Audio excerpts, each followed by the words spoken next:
ফিউজের rating 5 ampere. একে কি 200 volt 5 kilowatt তড়িৎ যন্ত্রের সঙ্গে ব্যবহার করা যাবে? এটি হচ্ছে আমাদের প্রশ্ন। তো সেটা ব্যবহার করা যাবে কি যাবে না সেটা আমরা একটু দেখে নেব।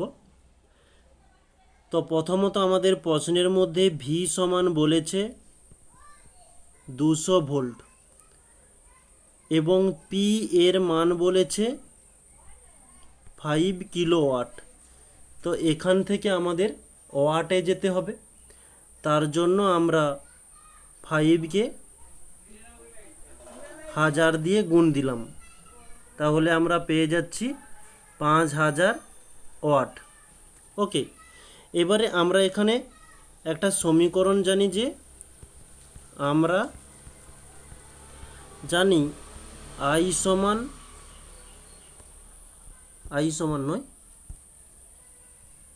পি সমান ভি আই। তো এখান থেকে এবার আই এর মানটা আসবে, আই সমান পি বাই ভি। ওকে, তো পি এর মানটা আমাদের বেরিয়েছে 5000 বাই ভি এর মান এসেছে 200। তো দুটো জিরো কেটে গেল, 2 দিয়ে দিতে গেল 25 সমান 25 অ্যাম্পিয়ার। এখন এটা ক্যালকুলেশন করলাম কেন, যে আমরা ফিউজের রেটিং 5 অ্যাম্পিয়ার বলেছে। এই কথাটির অর্থ আমরা জানি যে ওই ফিউজ তারের মধ্য দিয়ে 5 অ্যাম্পিয়ারের বেশি যদি তড়িৎ প্রবাহ হয়ে থাকে, তাহলে তার সেই উৎপন্ন তাপ থেকে ফিউজ তারটি গলে যাবে। তো এখানে যেহেতু 5 অ্যাম্পিয়ার বলেছে, তাহলে 5-এর থেকে যদি 25 অ্যাম্পিয়ার বেশি তড়িৎ প্রবাহ হয়, তাহলে তারটি তাপে পুড়ে যাবে। তাহলে আমরা ওটাকে ভাষা দিয়ে একটু লিখতে পারি যে তারটির মধ্য